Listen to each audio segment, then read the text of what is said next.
friends, it's Jasmine, and I hope that you all are doing well. If you're new to my channel, welcome. I am a witchy content creator here on YouTube. I make content about folklore, paganism, the occult. I share and document my own experiences on the spiral path, so if that is something that you are interested in, I recommend that you check out some of the other videos here on my channel. And if you are a returning subscriber, thank you so much for coming back and supporting the channel. So in today's video, I would like to kind of continue my Sahir or celestial magic sort of series that we've been working on since the astrological new year during Aries season. I have already made videos talking about these celestial seasons with Aries and Taurus, Gemini, Cancer, Leo, and now it is time for us to talk about Virgo season. So first, this is a project where we are kind of taking a look at the zodiac and Western astrology through the lens of a witch. And this is going to be kind of my own personal interpretation, as well as Western astrology's interpretation and corresponding occult aspects to this style of working magic. Ancient astrology really is made and inspired by the ancient Middle East. Mesopotamians, Babylonians, and Sumerians were really kind of the pioneers of a lot of what we now call Western astrology. And I think that for me, as someone who is interested in a lot of these practices that come from the Middle East and connecting more with ancestral roots there, I think that it's something that's really important to explore further. I already kind of incorporate planetary magic and those sort of correspondences into my practice, but I was inspired to kind of think about how we can use the zodiac in our practice as well. So in this series, I'm not necessarily doing like psychic forecast for the signs, and I'm also not really going to be talking about personality traits as far as sun signs or other planetary signs go for people who have Virgo placement so much. Instead, I want the focus to be how can we as witches who align ourselves with these celestial seasons and these cosmic universal forces kind of bend and manipulate some of the free magic all around us during this time of year, during Virgo season.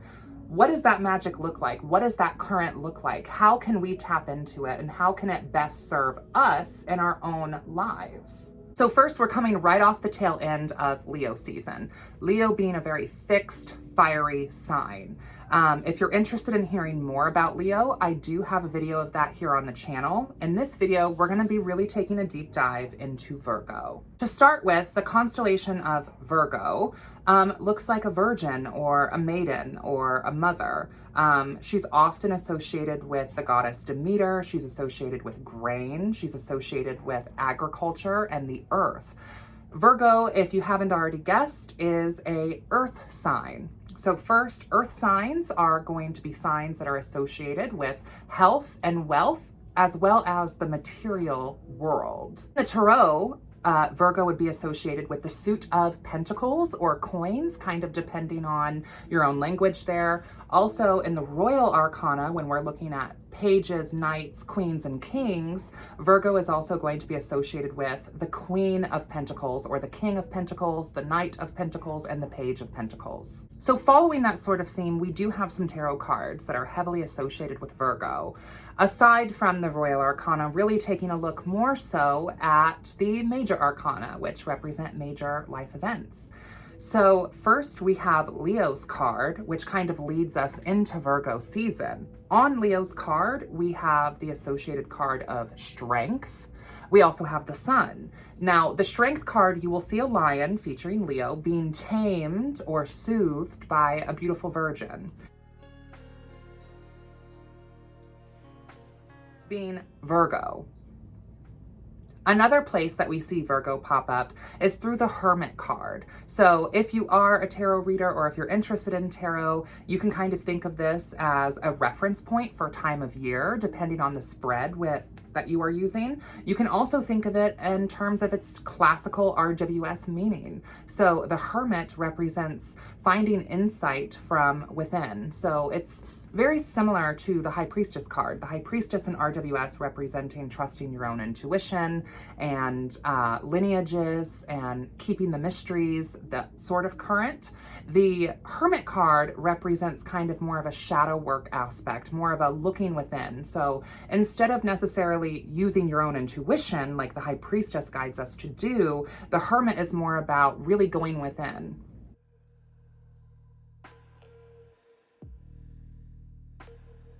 Really diving through your own sort of inner world or inner darkness. The Hermit is featured with a lantern that kind of illuminates what's directly in front of him, representing the slow progression of path workings and shadow work, which Virgo is a very analytical and sometimes even critical sort of sign and energy. And so I think with that, it kind of influences how we navigate those spaces. Talking about Virgo's ruling planet, because in traditional Western astrology, we don't use all the planets that we now have access to.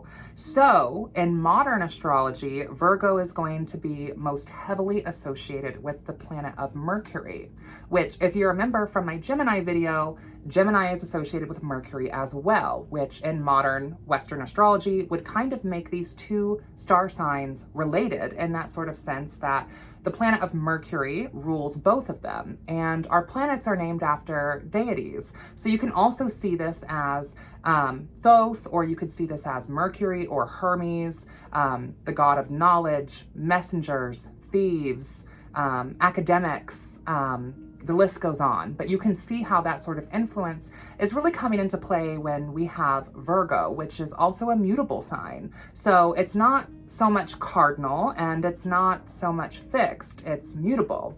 Now, there is kind of a dichotomy here with mutable signs, where we have cardinals as the creators or the initiators, and then we have fixed as like the preservers and the maintainers.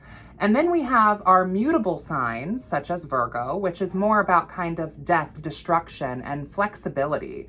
Cardinal signs really bring a season into fruition. They really start the season and they're the embodiment of that frequency. Whereas fixed signs are kind of in the middle halfway point, and they kind of finish and work on and complete a lot of the things that are initiated during cardinal season. And then where we have mutable, that kind of takes us from one aspect into the next. And if you're looking at a natal wheel, if you think about cardinal, fixed, and mutable, if you're looking at the natal wheel, especially the wheel of houses, so the inner wheel, like the first house, house of Aries, second house, house of Taurus, third house, house of Gemini, if you break this down, it actually goes in order from cardinal, fixed, mutable, cardinal, fixed, mutable. So this is kind of ushering us more so out of the heat of summer and really starting the fall season. It's this mutable time of year where we're shifting from summer to fall. And depending on where you live in the world, you might be experiencing this very differently, especially if you live in the Southern Hemisphere. For me personally, a lot of the shifts that I'm experiencing during Virgo season is very much just that. It's still very hot here where I am, and even up through September and sometimes even the beginning of October, we can still have 80-degree or 90-degree weather days. So it can still be very hot, but the nights are now starting to really cool off. And the days are ever so slightly getting shorter. Now, we haven't quite reached the fall equinox or Libra season. That'll be a whole other video. So we're not quite at the equilibrium or the equinox or the halfway point, but it is noticeably different than summer solstice. Virgo is often a very personified sort of sign as well. Some of the other constellations might be objects or animals, as opposed to Virgo, which is very much associated with this virgin figure, with this Demeter figure, with this Earth Mother figure. Virgo is often very much associated as well with sort of nurturing, earth motherly, Gaia, Demeter sort of energy, which can make Virgo very nurturing and healing and growing. It's so strongly connected to agriculture, especially here in the Northern Hemisphere, as it kind of marks where we have harvest season really starting to kick up and begin, where we have sort of this aspect of shifting from the first harvest and working our way to the main event event being the equinox. It's kind of leading us out of summer, leading us into fall. That's that sort of mutable energy that I'm talking about. In the Wheel of Houses, Virgo rules the 6th house, which in the 5th house, in the house of Leo, it was all about fun, pleasure, and beauty. But now that we're getting into the 6th house, this is kind of its counterpart, where we're looking at responsibilities, duties, and obligations, ways that we can be of service to ourselves and to our community. One way that I am actively really trying to shift and focus on that acts of service portion, as a priestess, as a practicing witch, as a witch of a coven, is really looking at additional places for us to host some of our sabbats. Now, for about the past 5 years, we've used, the comfort of our own homes, and we've invited people in, and we've had really beautiful ceremonies and sabbats and esbats in our own homes. And we've also been very fortunate to have access to some local woodland that we have been able to use as well. And we have various spots around that woodland that we have done some really powerful rituals, hosted sabbats, and the likes. However, moving forward, as our tradition is growing, we are being asked and being called to really look at some additional places. And I feel like that sort of analytical power of Virgo is really helpful with this, because we need to find a place that fits our needs.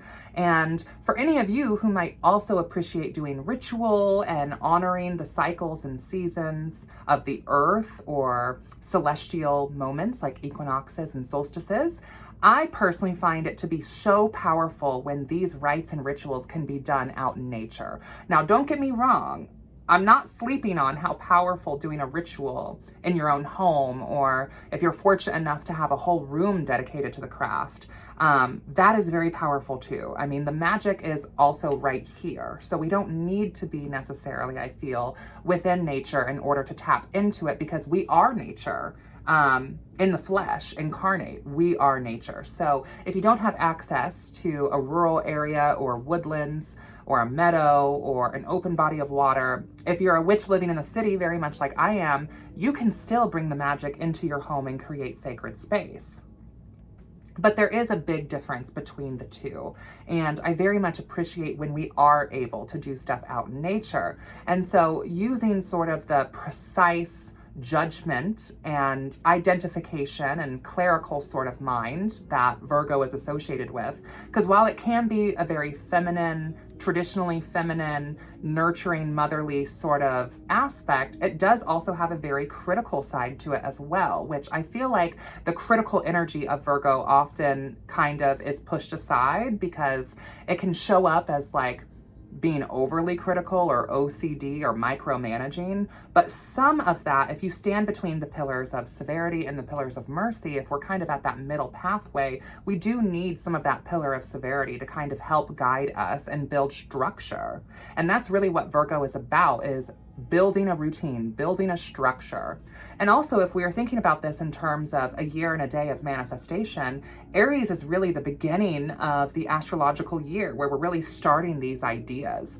And as we work through the astrological year, as well as the wheel of the year, if that's something that you work with, Virgo season is kind of at this point where, okay, we're 5 out of 12 of the houses now that we've journeyed through.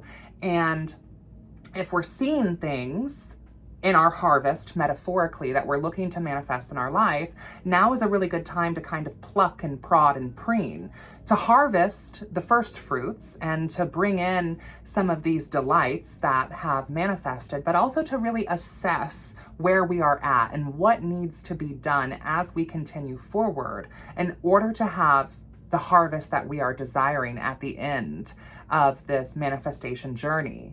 Because Virgo is an earth sign, I would strongly associate any sort of oils or scents that correspond to the planet Mercury, but also might have like an earthly potent scent to it as well. I would associate many green or brown variants of crystals with Virgo as well. Of course, we also have the birthstone in September, which would be like sapphire, which is also shared with Libra.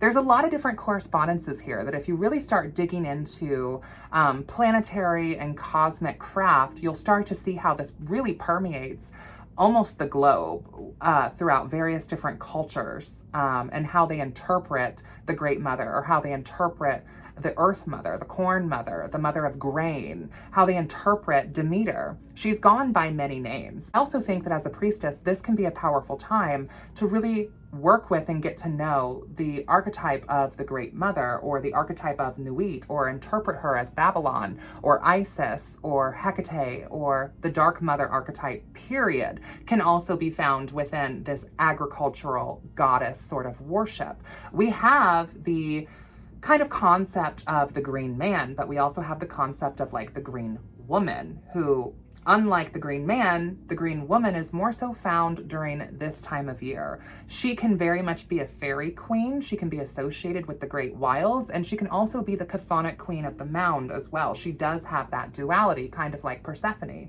So working with the spirit of Virgo, or the deified personification of Virgo, is also an option. Goddess worship, planning, building structures, assessing your sort of hierophant, upright and reversed. You know, what traditions are you adhering to that you would like to release, that are really no longer serving you and that you're only doing just because it's traditional? What sort of traditions are really serving you? Like, how can we maintain that further? And what traditions do we need to be building?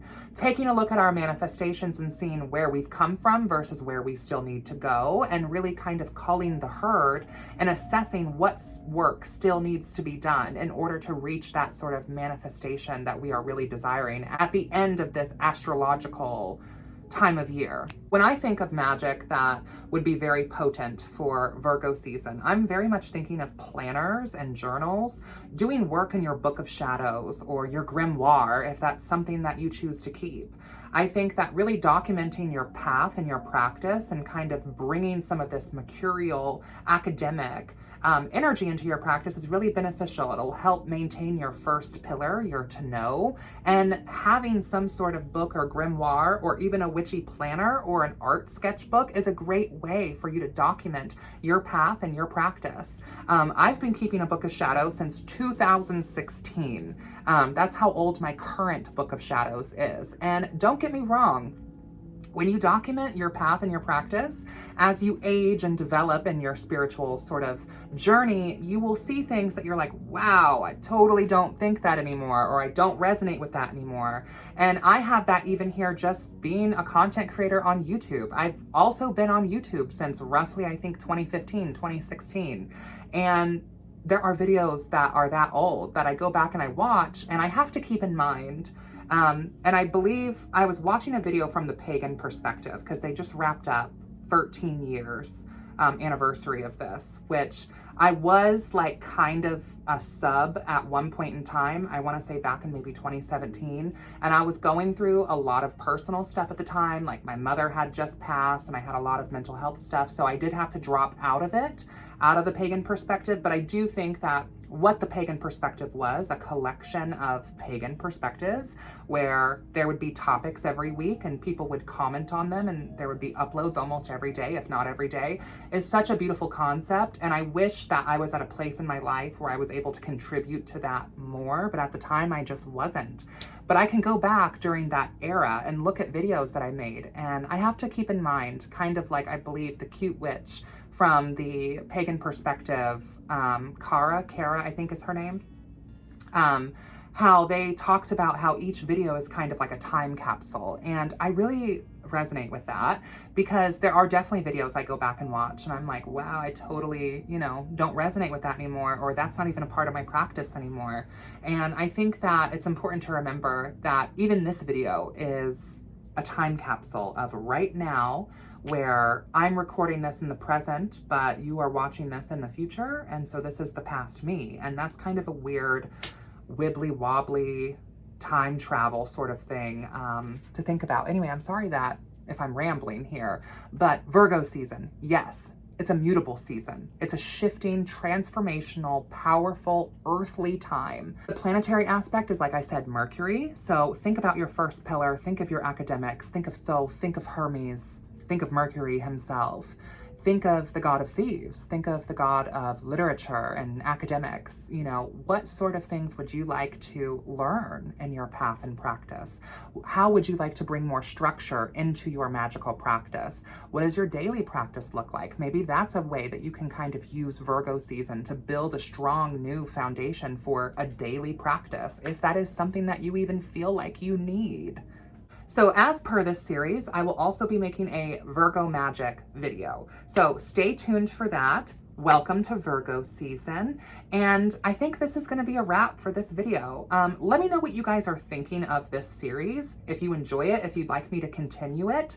I hope that you all are doing well. And until next time, blessed be and see you in hell.